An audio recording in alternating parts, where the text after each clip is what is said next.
2 Petrus pasal yang pertama, ayat yang ketiga dan keempat firman Tuhan. Karena kuasa ilahinya, Ia telah menganugerahkan kepada kita segala sesuatu yang berguna untuk hidup yang saleh oleh pengenalan kita akan Dia yang telah memanggil kita oleh kuasa-Nya yang mulia dan ajaib. Dengan jalan itu, Ia telah menganugerahkan kepada kita janji-janji yang berharga dan yang sangat besar, supaya olehnya kamu boleh mengambil bagian dalam kodrat ilahi dan luput dari hawa nafsu duniawi yang membinasakan dunia. Bapak Ibu yang dikasihi dalam Tuhan Yesus Kristus, pagi ini kita merenungkan firman Tuhan ini di bawah tema sumber daya kita yang tercukupi dalam Kristus. Sumber daya kita yang tercukupi dalam Kristus, atau singkatnya kecukupan dalam Kristus. Saudara, kalau kita membaca ayat-ayat ini menyiratkan keajaiban janji-janji Tuhan yang kita miliki sebagai anak-anak-Nya. Di dalamnya terdapat jaminan akan hidup kekal dan anugerah yang melimpah.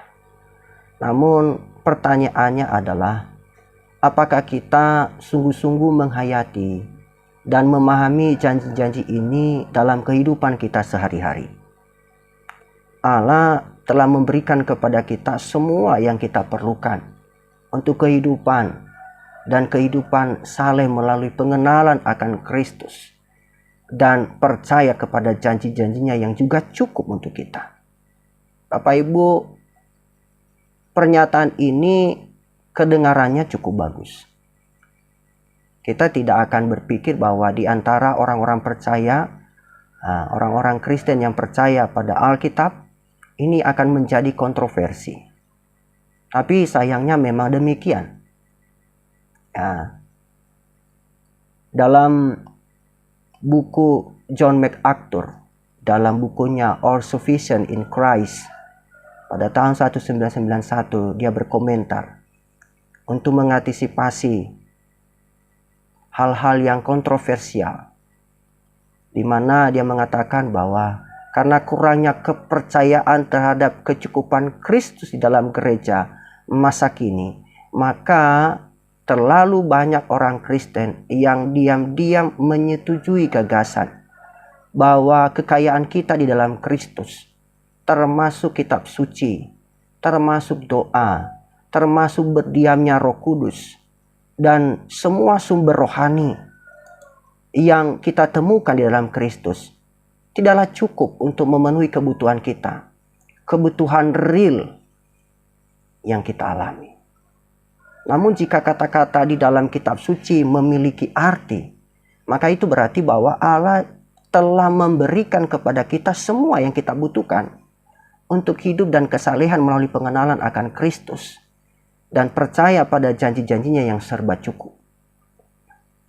Orang percaya yang lebih muda mungkin tidak menyadari janji-janji Allah, sehingga ia membutuhkan seorang penasihat yang baik untuk membantunya memahami dalam menerapkan janji-janji itu dalam situasi tertentu. Tentu di sini dia membutuhkan apapun itu. Dia tidak membutuhkan apapun selain daripada apa yang telah Tuhan sediakan. Semuanya ada di dalam Kristus. Di sana kita hanya perlu memahami apa yang kita miliki dan bagaimana kita menerapkannya. Bapak Ibu Saudara yang dikasihi dalam Tuhan Yesus Kristus, apa yang kita renungkan dalam bagian 2 Petrus pasal 1 ayat 3-4 ini, paling tidak ada 2 poin besar, dan nanti ada poin-poin kecil di dalamnya daripada 2 poin besar ini. Yang pertama, bahwa Allah menyediakan sumber dayanya yang serba cukup sebagai anugerah melalui pengenalan akan Kristus. Ini kalau kita membaca di ayat yang ketiga. Memang alur pemikiran di sini tidak mudah, namun saya mencoba menjelaskannya. Di dalam ayat yang kedua, Petrus menyatakan keinginannya agar anugerah dan damai sejahtera dilimpahkan kepada kita dalam pengenalan akan Allah dan Yesus Tuhan kita.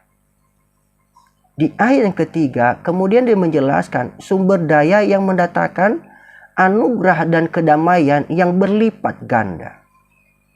Allah telah menganugerahkan sumber daya ini kepada kita melalui pengenalan akan Kristus, yang selanjutnya digambarkan oleh Petrus sebagai Dia yang memanggil kita dengan kemuliaan dan keunggulannya. Nah, di dalam terjemahan New King James Version itu mengikuti varian tekstual yang menghilangkan satu huruf Yunani dan mengubahnya menjadi miliknya, menjadi melalui atau oleh mereka di ayat 4. Itu merujuk kembali pada kemuliaan dan keunggulan Kristus.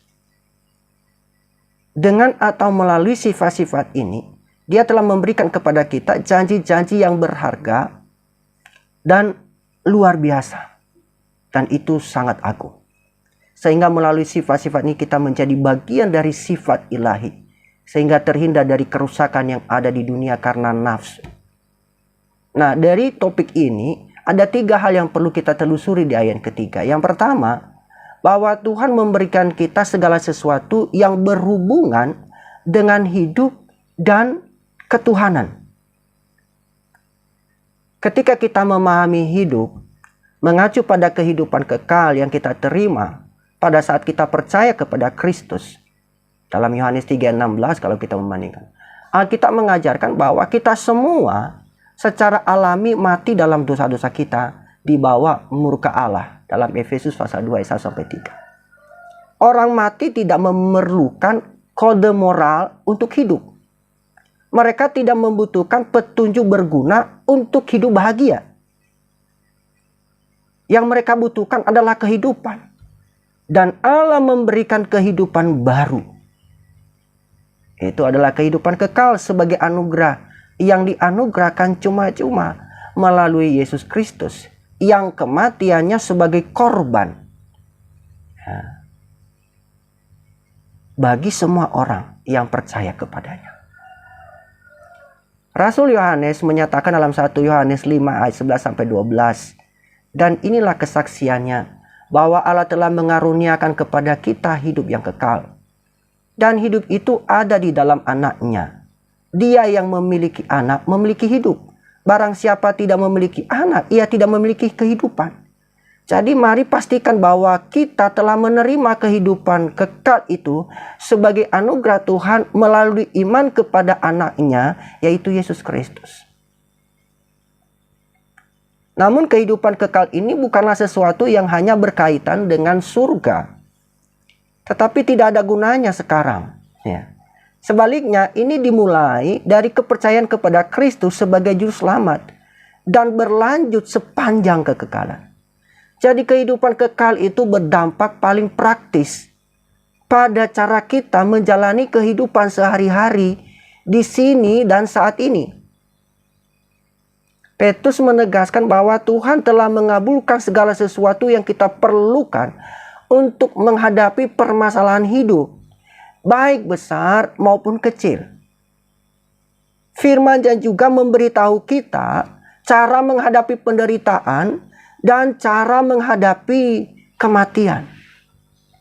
Baik penderitaan kita sendiri maupun kematian orang yang kita kasih. Ini memberitahu kita bahwa bagaimana mengatasi kesulitan relasional. Ini juga memberitahu kita bagaimana mengelola keuangan kita. Ini juga memberitahu kita petunjuk tentang cara menangani emosi kita. Ini juga memberitahu kita bagaimana mendapatkan kebijaksanaan untuk setiap situasi yang kita hadapi dalam hidup ini. Kita akan berada di sini sepanjang hari jika kita mendaftar semua ayat menyatakan kecukupan penyediaan Tuhan bagi kita dalam Kristus. Dengan berbagai pertimbangan. Maka dalam 1 Korintus 1 ayat 4-5, Paulus mengatakan bahwa kepada gereja yang sedang dilanda masalah, aku selalu mengucap syukur kepada Allahku mengenai kamu. Karena kasih karunia Allah yang dikaruniakan kepadamu dalam Kristus Yesus. Bahwa dalam segala sesuatu kamu telah diperkaya di dalam Dia. dalam segala perkataanmu dan segala pengetahuan. Dan di ayat yang ke-30 dari pasal yang sama, tetapi karena perbuatannya kamu berada di dalam Kristus Yesus, yang bagi kita telah menjadi hikmat dari Allah dan kebenaran, pengudusan dan penebusan. Saudara, ini merupakan penekanan untuk kita. Bahkan kalau kita menelusuri dalam teks-teks yang lain, contohnya dalam Efesus pasal 1 ayat 3. Paulus berkata bahwa Allah telah mengaruniakan kita dengan segala berkat rohani di dalam sorga dalam Kristus. Dalam Efesus pasal 38, ia menyebut kekayaan Kristus yang tidak dapat diduga. Bapak Ibu, sekali lagi bahwa ada banyak gambaran dari kitab suci, dari firman Allah dalam teks-teks Alkitab yang mengajarkan bahwa sebenarnya Tuhan sudah memberikan kita segala sesuatu dengan cukup. Namun pertanyaannya adalah, apakah ini hanya berbicara masalah yang rohani saja? Bapak Ibu, selama ribuan tahun, Alkitab telah cukup memperlengkapi orang-orang kudus untuk melewati tragedi yang tidak terkatakan. Mereka menghadapi penganiayaan dan bahkan mati, mengalami kematian sebagai martir. Permasalahan kita saat ini bukan karena Alkitab tidak mampu mengatasi permasalahan kita, namun karena kita tidak mengetahui betapa besarnya sumber daya yang Tuhan sediakan untuk kita.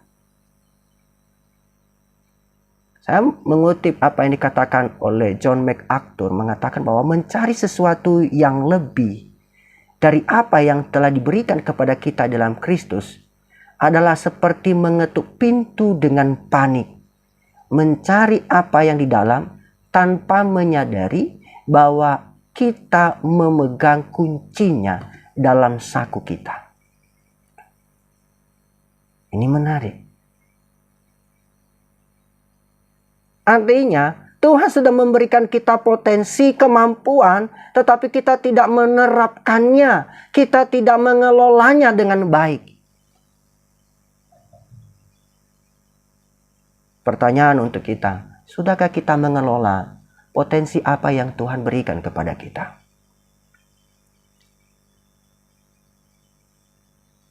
Bapak Ibu dosen dengan kemampuan, latar belakang akademik yang luar biasa. Pengalaman-pengalaman pelayanan itu harusnya memobilisasi kegiatan-kegiatan mahasiswa dengan latar belakang budaya yang berbeda, juga menambah keunikan, memperkaya. Apakah ini masih kurang? Petrus tidak hanya mengatakan bahwa Tuhan telah memberi kita segala sesuatu yang berkaitan dengan kehidupan, tetapi juga dengan kesalehan kita. Kesalehan terkait dengan kehidupan kekal. Jika kita memiliki kehidupan kekal dalam Kristus, maka kita akan bertumbuh dalam kekudusan dan keserupaan dengan Kristus. Meskipun kita tidak akan pernah mencapai kesempurnaan dalam hidup ini, tapi kita akan melihat pertumbuhan nyata dalam ketaatan terhadap firman Tuhan. Sebagaimana yang terrangkum dalam 2 perintah, yaitu kasih kepada Tuhan dan kasih terhadap satu sama lain. Petrus melanjutkan di pasal yang kedua dengan menggambarkan perilaku fasik dari guru-guru palsu yang mengaku mengenal Kristus, namun menyangkal Dia melalui perbuatan mereka. Saudara, kadang-kala kita berada di sini. Kita mengaku percaya kepada Tuhan, menjadi seorang hamba Tuhan yang seolah-olah militan. Tapi tanpa kita sadari, perbuatan kita itu mencela keyakinan kita kepada Tuhan. Bapak Ibu yang dikasihi dalam Tuhan Yesus Kristus, bagaimana Tuhan menganugerahkan kepada kita segala sesuatu yang berkaitan dengan kehidupan dan kesalehan. Di sini Petrus menunjukkan bahwa Tuhan memberi kita segala sesuatu yang berkaitan dengan hidup dan keilahian melalui kekuatan ilahinya. Saudara, Petrus sedang berbicara tentang segala sesuatu yang membutuhkan kuasa ilahi. Memang ada beberapa ambiguitas mengenai apa katanya, mengacu pada Allah Bapa atau Yesus Kristus. Namun komentator yang diberikan oleh MacArthur mengatakan bahwa ini merujuk pada Tuhan Yesus. Jika merujuk pada Tuhan, maka kata ilahi tidak akan berguna lagi. Mengapa? Karena ketuhanan sudah melekat pada nama Tuhan. Selain itu menggunakan kata ilahi untuk merujuk pada kuasa Yesus yang menekankan keilahiannya. Maka nanti di ayat 16 Petrus sekali lagi mengacu pada Kristus yang telah dilihat Petrus. Dalam ayat ketiga, kuasa Kristus pada dasarnya adalah kuasa untuk memberikan kehidupan baru pada saat mengalami keselamatan. Dalam Efesus 1:19, di situ Paulus berdoa agar Allah menerangi mata hati para pembacanya, sehingga dapat mengetahui betapa besarnya kuasanya terhadap kita orang yang percaya. Saudara, ini menghubungkan dengan kuasa Allah yang luar biasa, yang membangkitkan Yesus dari kematian dan menempatkan dia di atas segala kuasa lainnya. Ini berarti bahwa perpindahan agama pada dasarnya bukan merupakan keputusan manusia yang dapat dipilih oleh setiap orang. Pertobatan itu membutuhkan kuasa kebangkitan Allah yang memanggil kita dari kematian kepada kehidupan. Sama seperti yang dilakukan oleh Tuhan Yesus. Ketika berseru, Lazarus keluarlah.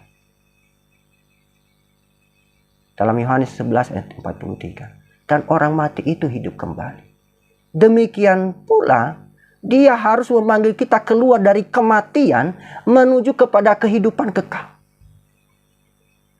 Saat kita hidup secara rohani oleh kuasanya, kita juga menerima segala sesuatu yang berkaitan dengan kehidupan dan kesalehan. Dan kita menerima kuasa Roh Kudus yang berdiam di dalam diri kita untuk menghasilkan cara hidup yang baik. Ya, semua gereja, semua tempat persekutuan, ya, melakukan doa 10 hari dalam memperingati turunnya Roh Kudus. Harusnya itu membawa kita mengalami perjumpaan pribadi dengan Tuhan. Bukan makin merosotnya iman kita, bahkan makin mundur dari hadapan Tuhan. Sekali lagi saya katakan Bapak Ibu, di awal tadi saya katakan bahwa kita mungkin mengaku sebagai orang percaya, orang Kristen. Tapi tindakan kita mencela apa yang kita yakini. Hal yang ketiga yang kita renungkan di bagian pertama ini. Tuhan memberi kita segala hidup dan keilahian itu melalui Kristus yang memanggil kita dengan kemuliaan dan keunggulan. Memang banyak komentator yang merujuk dia yang memanggil kita kepada Bapa, bukan kepada Kristus. Karena mereka mengatakan bahwa panggilan ilahi selalu dikaitkan dengan Allah. Namun Yesus berkata, aku datang bukan untuk memanggil orang benar, tetapi orang berdosa agar bertobat. Jadi di sini mungkin merujuk pada Kristus. Kemuliaan dan keunggulannya mengacu pada keagungan dan kesempurnaan moral daripada Kristus. Bapak Ibu yang dikasihi dalam Tuhan Yesus Kristus. Kita mengenal Kristus secara pribadi ketika dia secara efektif memanggil kita keluar dari kegelapan menuju terangnya yang menakjubkan. Dalam 1 Petrus 2 ayat 9 dan juga 1 Petrus 1 ayat 15, 1 Petrus 2 ayat 21, 1 Petrus 3 ayat 9, 1 Petrus 5 ayat 10, bahkan dalam 2 Petrus. Alkitab berbicara tentang panggilan umum Injil yang disampaikan kepada semua orang. Dalam Yohanes 7 ayat 37. Namun juga tentang panggilan efektif yang selalu menghasilkan keselamatan. Dalam Roma 8 ayat 30 dan juga 1 Korintus 1 ayat 26. Jadi panggilan Kristus kepada kita melalui kemuliaan dan keunggulannya itu berarti bahwa kita benar-benar tertarik kepadanya ketika dia membuka mata kita untuk melihat keagungan dan keunggulannya. Sehingga Yohanes dapat berkata, dan kita telah melihat kemuliaannya, yaitu kemuliaan yang diberikan kepadanya sebagai anak tunggal Bapa, penuh kasih karunia dan kebenaran. Dan Petrus mengacu pada melihat kemuliaan Kristus di atas gunung dalam 2 Petrus 1 ayat 16-18, di mana terjadi perubahan, transfigurasi. Ini yang luar biasa. Namun salib itu adalah demonstrasi tertinggi kemuliaan dan keunggulan dari Yesus Kristus. Di sanalah ketika anak Allah yang tak berdosa menanggung aib kita, digambarkan langit menjadi gelap, bumi bergoncang, dan kubur dibuka sehingga orang mati dibangkitkan. Di sanalah kasih dan keadilan Bapa yang sempurna bertemu. Di kayu salib kita melihat kemuliaan dan kebajikan Kristus yang tidak berbuat dosa dan tipu daya apapun tidak terdapat pada mulutnya. Dan ketika dicerca, dia tidak membalasnya dengan mencaci maki. Ketika menderita, ia tidak mengucapkan ancaman apapun, melainkan tetap mempercayakan dirinya kepada Dia yang menghakimi dengan adil. Dalam 1 Petrus 2:22-23. Pengorbanan yang luar biasa. Bisa saja, betapa banyaknya dosa manusia ini, udahlah. Tapi sekali lagi, kasihnya yang luar biasa membuat dia melakukannya, karena itu adalah kehendaknya. Kita mengenal Kristus ketika dia membuka mata kita untuk melihat kemuliaan dan keunggulannya di atas kayu salib. Dan pada titik ini, kita memulai pencarian seumur hidup untuk mengenal dia lebih dalam. Kalau kita membandingkan dalam Filipi pasal 3, 8-10. Pengetahuan pribadi yang bertumbuh tentang Kristus sebagai segalanya itu memberi kita semua yang kita perlukan untuk kehidupan. Namun kita tetap harus melihat pada sumber daya yang cukup. Kalau kita meneruskan perenungan kita di ayat yang keempat, kita tiba pada poin yang kedua yang bagian besar. Bahwa kecukupan sumber daya Allah itu terkandung dalam janji-janjinya yang berharga dan luar biasa. Di ayat yang keempat. Frasa oleh mereka itu mengacu pada kemuliaan dan keunggulan daripada Kristus, khususnya yang terlihat pada salib. Ketika kita memperoleh keselamatan dengan melihat kemuliaan dan kesempurnaan Kristus yang mati bagi kita, kita mewarisi semua janji-janjinya yang berharga dan sangat agung. Janji-janji ini khususnya berkaitan dengan keselamatan, seperti pengampunan dosa, penerimaan sempurna di hadapan Allah, hubungan pribadi dengan Allah melalui Kristus, di mana kita mengalami kasih-Nya yang berlimpah, memiliki harapan yang pasti akan kekekalan di sorga, dan masih banyak lagi. Namun janji-janji tersebut juga mencakup semua janji dalam Alkitab yang secara praktis itu berhubungan dengan kehidupan dan kesalehan, kemenangan atas dosa, buah Roh Kudus, ya, karunia daripada Roh Kudus, hikmat dan kekuatan dalam menghadapi pencobaan, serta kedamaian yang melampaui pemahaman. Ini seperti yang dikatakan oleh Paulus di dalam 2 Korintus 1:20. Sebab semua janji Allah, di dalam Dia janji itu ada. Dalam ayat keempat, saudara, Petrus menyebut dua manfaat dari janji Allah yang maha cukup. Satu positif dan satu negatif. Yang pertama, janji Tuhan yang berharga dan luar biasa itu menyebabkan kita menjadi bagian dalam kodrat ilahi. Petrus berkata, oleh itu artinya janji-janji Allah, kamu boleh mengambil bagian dalam kodrat ilahi.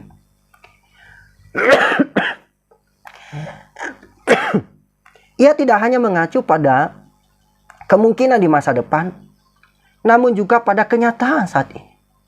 Ketika Allah memanggil kita untuk diselamatkan, Dia memberi kepada kita hidupnya dan hidup yang kekal.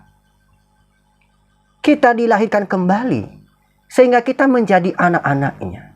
Ini adalah bagian dari anugerah hidup yang dianugerahkan kepada kita. Itu mencakup daripada berdiamnya Roh Kudus yang bekerja sepanjang waktu untuk menghasilkan kekudusan dalam diri kita. Bapak Ibu yang dikasihi dalam Tuhan Yesus Kristus, ketika kita mengaku dan percaya kepada Yesus Kristus adalah Tuhan dan Juru Selamat pribadi, di saat yang sama Roh Kudus berdiam dalam hidup saudara dan saya. Jadi ketika Petrus mengatakan bahwa kita mengambil bagian dalam kodrat ilahi, ia tidak bermaksud bahwa kita akan menjadi ala-ala kecil, sebagaimana yang ditegaskan oleh beberapa guru palsu. Selalu ada perbedaan yang melekat antara pencipta yang kekal dengan ciptaannya yang terbatas. Tapi yang dimaksud Petrus di sini adalah kita mengambil bagian dalam kehidupan Allah sehingga keunggulannya semakin menjadi milik kita.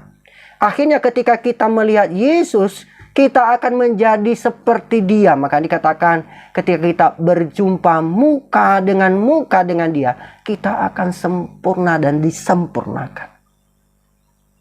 Dalam ayat keempat, Petrus menyatakan apa yang telah dilakukan Allah bagi kita dengan memberikan hidupnya kepada kita sehingga kita dapat menjadi kudus. Dilanjutkan dalam ayat 5 dan ke-7, ia menguraikan tanggung jawab kita untuk bertumbuh dalam kesalehan. Nanti kita akan renungkan pada bagian selanjutnya. Hal yang kedua bagian ini ketika kita berbicara tentang kecukupan sumber daya Allah yang terkandung dalam janji-janjinya yang berharga dan luar biasa. Yang kedua adalah janji Tuhan yang berharga dan luar biasa memampukan kita untuk jauh dari hidup duniawi atau nafsu duniawi.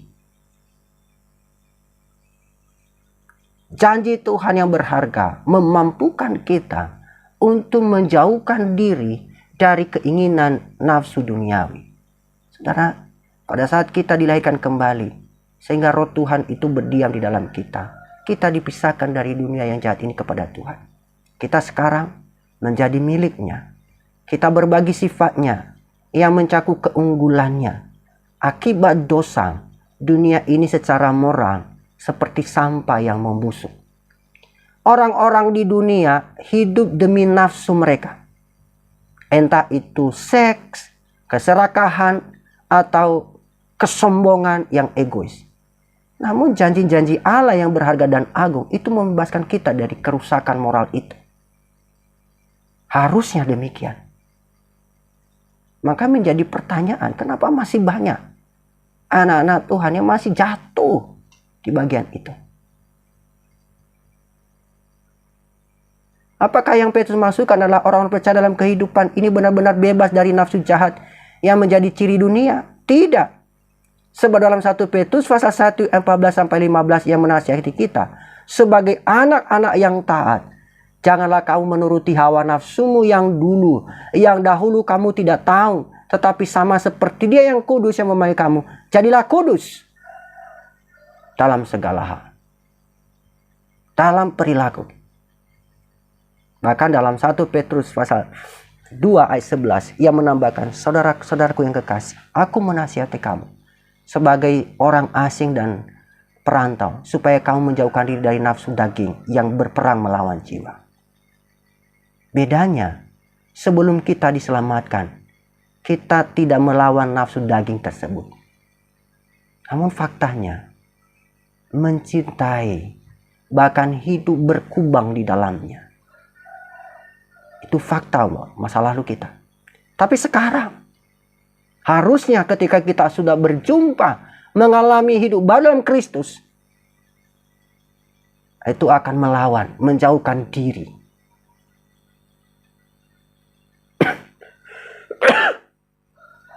Bapak Ibu yang dikasihi dalam Tuhan Yesus Kristus. Jadi adalah hal yang sudah, tapi juga belum. Kita telah dipisahkan dari dunia kepada Allah melalui kehidupannya dalam kita. Ketika Yesus datang kembali, kita akan benar-benar bebas dari dosa. Maaf Bapak. Sementara ini, kita harus berjuang melawan hawa nafsu yang berperang melawan hidup kita.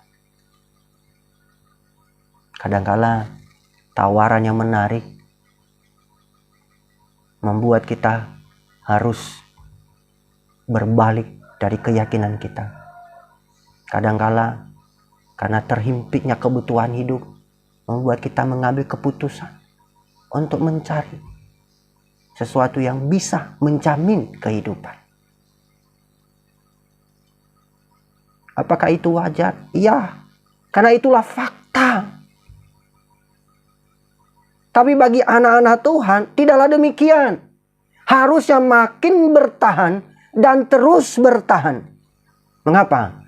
Karena kecukupan di dalam Kristus sungguh sempurna. Yang menjadi pertanyaan untuk kita renungkan. Sudahkah saudara merasa cukup di dalam Kristus? Atau masih belum? Jika masih belum, maka saudara dan saya perlu datang kembali kepada Tuhan. Menyerahkan seluruh totalis hidup ini. Supaya apa?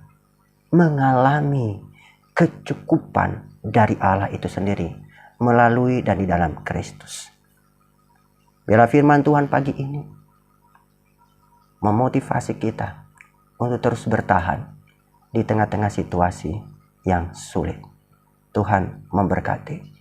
Mari kita berdoa.